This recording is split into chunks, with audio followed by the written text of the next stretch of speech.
Listening activity number 19. You will hear a dialogue about accommodation in the UK.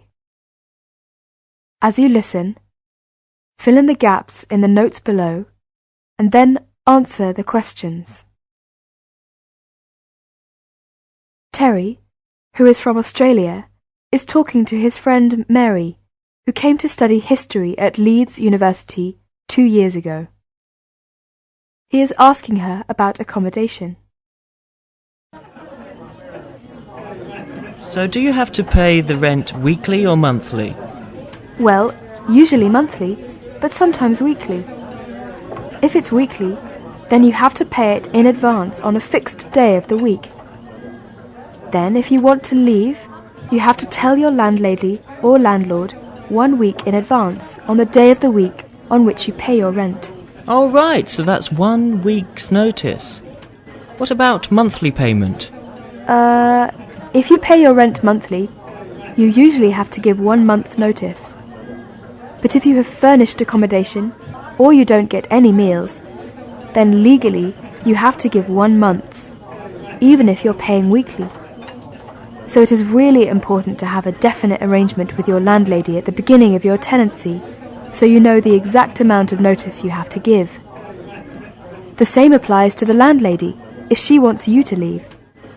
She has to give you either a week or a month's notice, whatever she decided. You usually have to pay a deposit too. If you do, you should make sure that you know exactly what it is for.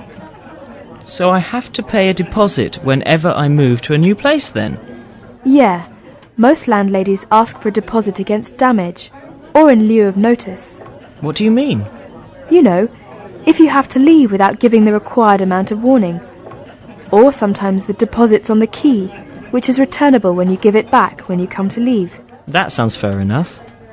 You should really get a receipt for any deposit you pay, because it'll probably say what it's for.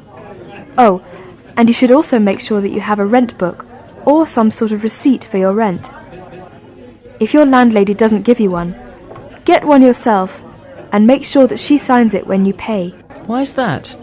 Well, you know, some students have had some trouble with paying their rent. Sometimes the landlady may say that you didn't pay, or something, so it is good to have a rent book to have proof.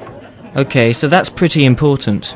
Yes, and quite often there are house regulations written in the back of the rent book, or sometimes displayed somewhere in the house.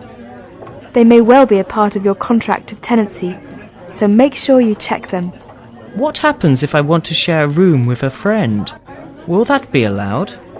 Well, if you have a single room, it should only be used by one person.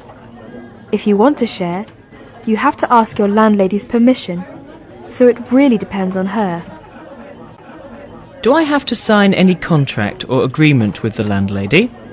Yeah, sometimes, especially if you're living in self-contained accommodation. Make sure you read it really carefully, as it'll be legally binding, and you'll have to pay rent for as long as the agreement says. You can get legal advice if you're not sure about anything. Oh, and get a copy of it too. Okay, thanks for your help. It'll be really useful, I'm sure.